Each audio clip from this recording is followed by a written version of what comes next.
So this happened back when I was working the late shift at this coffee shop in Washington. You know the vibe, dim lighting, empty chairs, the smell of old coffee in the air. At night, the place felt way too quiet, too still. Now, I like to think I'm a pretty chill dude. I don't scare easy. But let me tell you, this one night, it messed me up. It was way past closing time, and I was just going through the usual routine, wiping down tables, humming to myself, debating whether to rewatch Breaking Bad or start The Sopranos. And then, out of nowhere, like, I swear to you, no warning at all, I hear this deep, booming voice yell, "Where are my hands?" Bruh, I froze. I actually dropped the rag I was holding. My brain just straight up stopped working. 'Cause like, what? Whose hands? Why are they missing? And more importantly, why is this happening while I'm alone in a dark-ass coffee shop? Now at first, I tried to convince myself it was some weird late-night brain glitch. Like, maybe I was just hearing things 'cause I was tired. But nope, because then the other weird shitty started happening. Cups would literally slide across the counter on their own. Not fall, slide, like some invisible barista was just casually pushing them around. The lights would flicker, even though management swore up and down the wiring was fine. And that feeling, that gut-wrenching hair on the back of your neck standing up feeling that somebody was watching me? Yeah. That became my nightly companion. I started asking around, and turns out I wasn't the only one. Other employees had stories too, some even worse. One dude swore he saw a shadow figure lurking near the espresso machine. Another girl straight up quit after hearing whispers in the storage room. And apparently this wasn't new. The coffee shop had a whole ass reputation. People in town knew about it. Past workers warned each other. And me, I was just the latest idiot who had to learn the hard way. I wish I could say I lasted long, but let's be real. I started dreading my shifts. I'd rush through closing, basically sprinting to lock the doors and get the hell out. Eventually, I wised up and begged for a morning shift. And let me tell you, handing out cappuccinos in broad daylight? So much better than dodging ghosts at 2 a.m.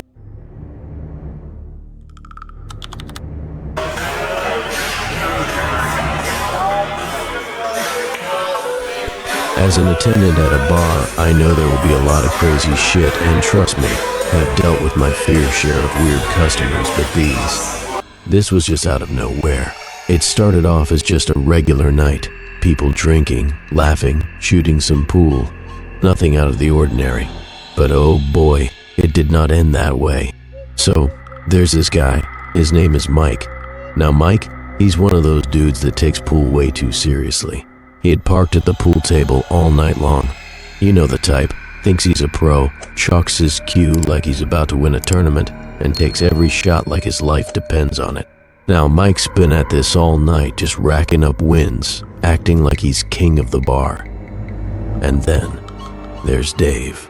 Now Dave, he's just a regular dude looking for a friendly game. He's not even that serious about it, just having fun. So he challenges Mike, and Mike's all confident, probably thinking it would be one easy win. Game starts, and here's where it gets interesting. Dave's actually really good, like suspiciously good. He's sinking shots left and right, and Mike, oh, you can see the man crumbling. Every missed shot, his face gets redder. Every ball Dave sinks, Mike's gripping that cue stick a little tighter. And then, the moment of doom, Dave sinks the 8-ball. Game over. Now, for most normal people, they'd shake hands, maybe grumble a little, go get another drink, whatever. But not Mike. No. My man takes losing like a personal attack. He stares at that pool table like it just insulted his mother. He's breathing heavy. And then, bam. He grabs his pint glass and smashes it against the pool table, glass flying everywhere. And before anyone can even react, he lunges towards Dave.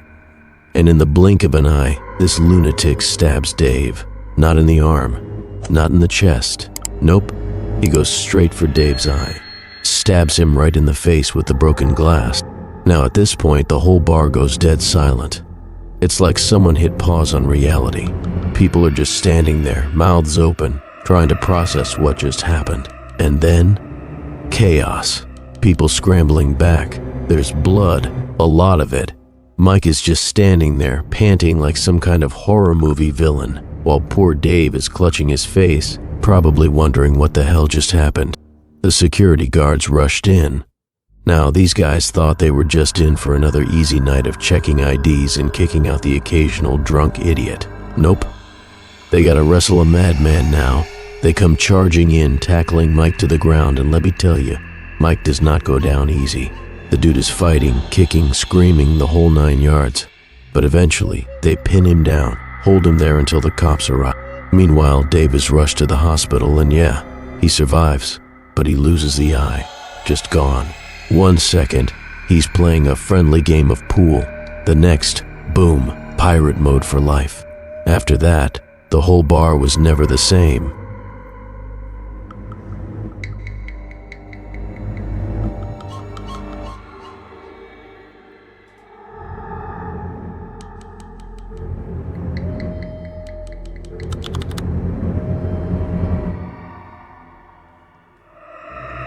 Back when I was working the night shift at this pasta plant, you know, the kind of job where you spend your nights surrounded by forklifts and boxes, I witnessed something I'll never ever forget. So, it was around 2 a.m. The plant is dead quiet, except for the sounds of machines and the occasional curse word from someone dropping a box of noodles. I was just minding my own business, working alongside this dude. His name is James, who we can say has been driving forklifts longer than I've been alive. The guy could probably operate a forklift blindfolded. That's how good he was. Anyway, James is doing his usual thing, moving pallets, stacking boxes, zoning out to the beeping sounds of the forklift, when suddenly, bump. Not a whoops, I hit a crack in the floor kind of bump. No, this was the kind of bump that makes you immediately stop and go, what the hell was that? I watch as James freezes. He shifts the forklift into neutral, hops out, and walks around to check. And the moment he does, I see his whole body go stiff. He just stands there, staring at the ground like he's forgotten how to breathe. And then I see it. A kid, lying there on the ground, not moving. Let me tell you, my stomach hit the floor so fast, I thought I was gonna throw up. My brain couldn't even process what I was seeing. Because, let's be real, what was a child doing in a freaking pasta plant at 2 a.m? James? He's just standing there, hands on his head, mumbling no, no, no, over and over again. I can already see the panic setting in, trying to undo whatever just happened. We call the supervisor. The whole plant basically goes into shutdown mode. People are running over, some of them already in tears. The paramedics arrive, but yeah, it was too late. The impact had been fatal.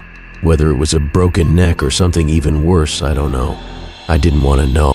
Now, the biggest question, the thing that disturbs me to this day, is how did this kid even get in? This was a restricted area.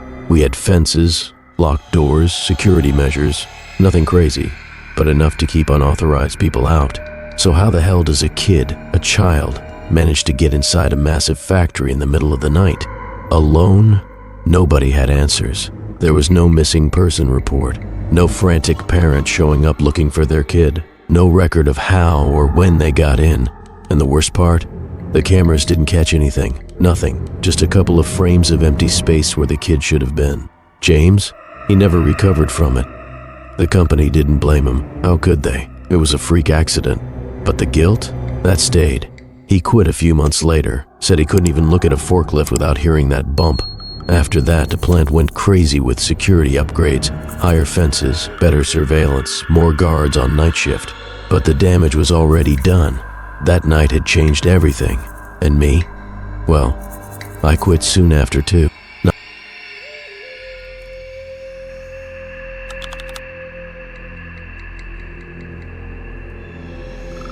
So, a few years back, I was working as a night security guard at this remote industrial site. You know, one of those places that's so far out in the middle of nowhere, even Google Maps is like, yeah, good luck, buddy. My shift was from 9 p.m. to 6 a.m., and let me tell you, those nights were long. Like, we're talking stare at the clock for 3 hours and only 5 minutes have passed long. Most nights, the scariest thing I had to deal with was maybe a raccoon knocking over a trash can or a weird noise that turned out to be the wind. But one night? Oh no, this night was different. So, it's around 1 a.m., and I'm doing my usual patrol, walking around with my flashlight, just trying to keep myself awake. I was thinking about what I'm gonna eat for breakfast when I get home, the important things in life.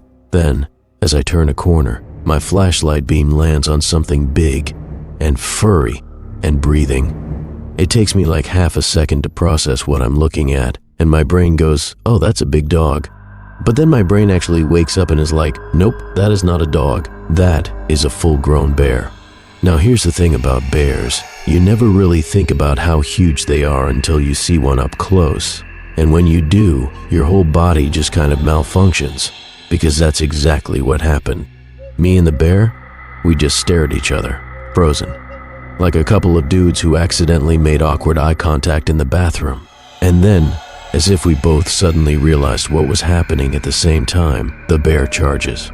Now, I don't know if you've ever had 600 pounds of raw, untamed nature sprinting toward you at full speed, but I can confirm it's absolutely terrifying.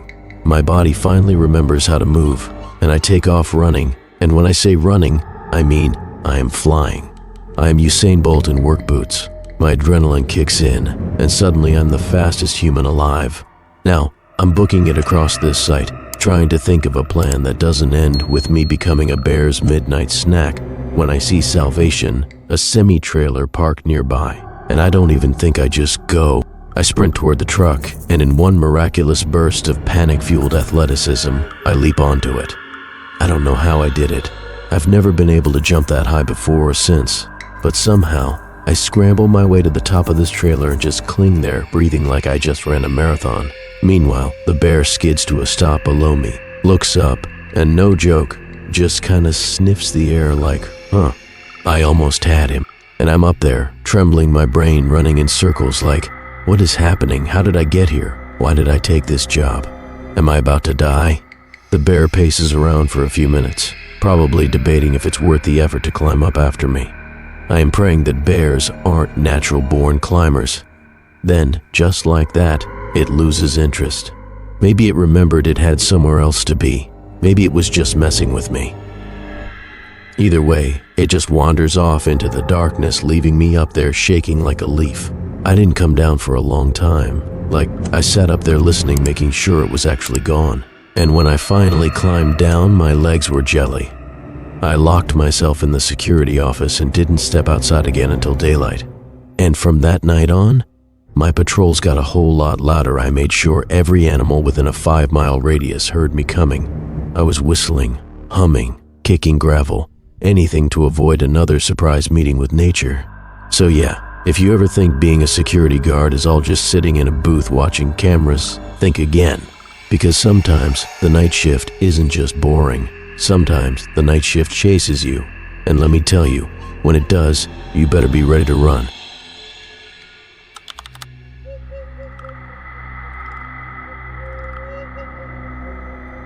So, back when I was 17, I was working the late shift at the one and only Pizza Hut.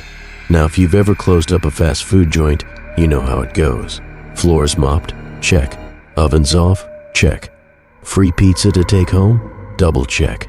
It's 11 p.m., I'm exhausted, and all I want to do is slide into my car, blast some music, and go home. But the second I step into the parking lot, I saw something off. There's someone sitting in my car. At first, I squint, thinking, wait, did I leave the window down and a raccoon got in? But no. No, my friends, this was worse. This was a person. And not just any person. This dude was dressed like an old lady. I'm talking full-on grandma mode. Scarf, coat, probably smelled like cough drops. And I'm standing there like, why is Nana in my driver's seat? Now, here's where it gets real. I take a step closer and that's when I see it. In his hand is a knife. Yeah, that's right. Granny's got a blade. At this point, my brain goes into overdrive. Part of me wants to run. The other part of me is still trying to process the fact that I'm about to get shanked by someone who looks like they should be handing out Werthers. Originals. But you know what I did? I back away slowly. I didn't run, I didn't panic, I just act like I suddenly remembered I left the oven on inside, which, let's be real, is something I actually would do. And the moment I'm far enough, 911. Now, I don't know if you've ever had to call the cops in a panic, but let me tell you, it's weirdly hard to explain. Yeah, there's a guy dressed as a grandma with a knife sitting in my car, without sounding like you might be the crazy one. But the dispatcher takes me seriously, thank God. And within a few minutes, blue and red lights are flashing across the parking lot. The cops roll up, approach the car, and yank open the door. The dude barely puts up a fight. Turns out he's 47 years old. 47, just out here cosplaying as someone's Meemaw in my car with a knife. And here's the wild part, they never figured out what he was planning. Was he waiting to steal the car? Planning something worse? We don't know. But let me tell you, my heart was pounding so hard, I swear I could hear my own heartbeat over the sound of the sirens. Needless to say, I did not take the free pizza home that night. I just sat there in shock, watching as they hauled this dude off like, what in the actual hell just happened?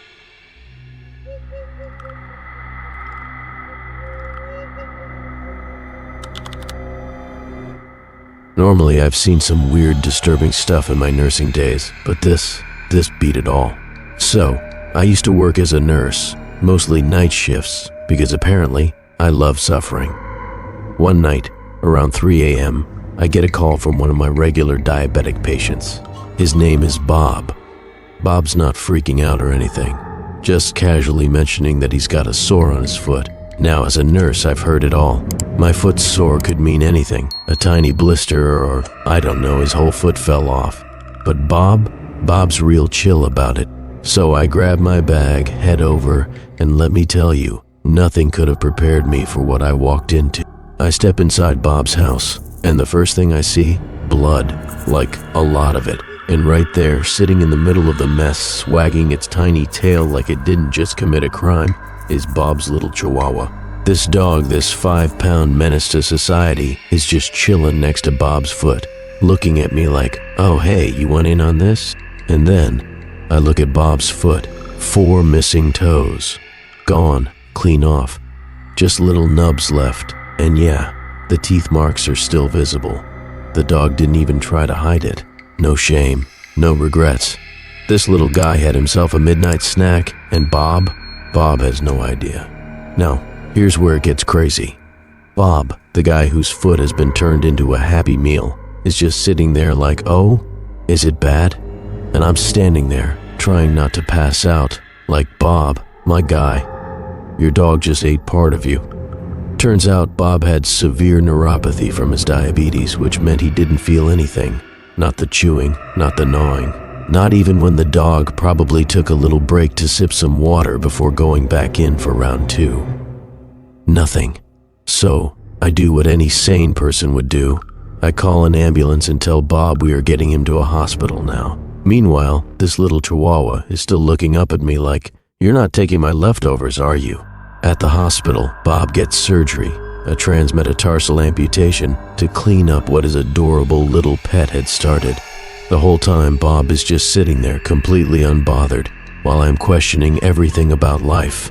Look, I've seen some weird stuff in my nursing days, but I never in my wildest dreams thought I'd have to tell someone, hey, maybe don't let your dog eat you while you sleep.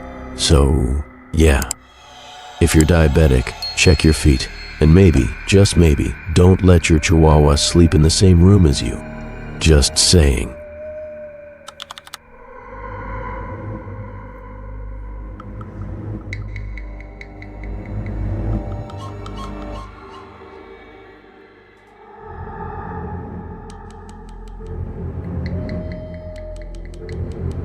So, this goes down in May 2024 at a factory called Fortune Dairy in Indapur, Pune. There's this guy, Omkar. He's a 24-year-old assistant packing manager, just trying to do his job, probably dreaming of payday like the rest of us.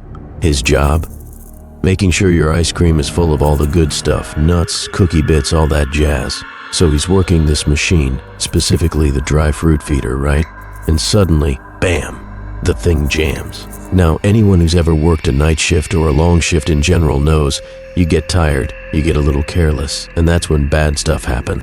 Omkar, poor dude, reaches in to fix the jam, and that's when disaster strikes. The machine suddenly kicks back on, and his middle finger, yeah, the one he probably wanted to flip off the entire factory with, gets sliced clean off at the tip. Now, you'd think at this point, all alarms would be blaring, right? Shut the whole place down, find the missing piece, throw out the whole batch of ice cream. I mean, common sense, right? Nope. What do? They clean the machine, slap a bandage on Omkar, and keep rolling out ice cream like nothing happened. No finger to be found? Meh. Let's just pretend it didn't happen. Fast forward a whole month, June 12th, 2024. We're in Mumbai now. Some doctor orders a Yummo butterscotch ice cream cone online.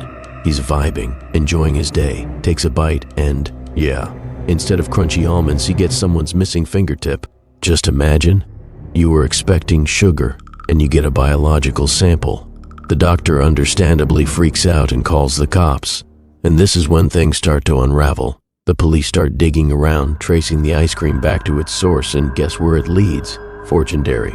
They investigate, run some DNA tests on the finger, and boom, it's a perfect match to Omkar's missing fingertip. At this point, you gotta wonder, how does no one in that factory think, hey, maybe we should make sure all 10 fingers are still attached before shipping out frozen desserts? The whole thing turns into a PR nightmare. Production gets shut down, authorities step in, and suddenly everyone at the factory is scrambling to explain how an actual piece of a human being ended up in someone's dessert. And let me tell you guys, this ain't the kind of finger food anybody wants. So, next time you're enjoying a nice, refreshing ice cream, maybe take a good look before you take that first bite, because you never know what might be hiding inside.